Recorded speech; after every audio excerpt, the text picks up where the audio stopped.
To add transitions to your video, all you're going to do is in between the two clips you want to add the transition, you're just going to control click, and what you'll see is you'll see this apply default transition, and then you can get really detailed with it. I click off of it, and then when I click it again, I can go into these effects controls. If you don't see it open, you just simply click on that effect controls up there, and then you can see right here, this is where you can actually change the timing of it.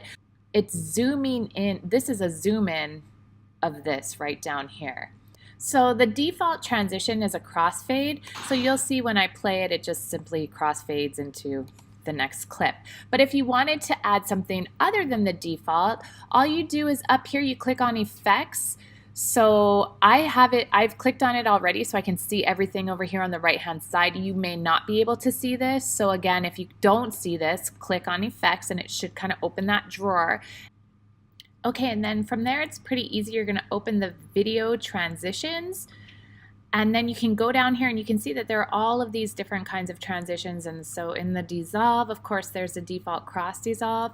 So you can take anything, and very similar to iMovie, all you would do is you would click on it and then you drag it there to where you wanted it, and then you can see it right there. And then again, if you select that transition and you have your effects controls, this is where you have a zoom in and you can have more control over that transition.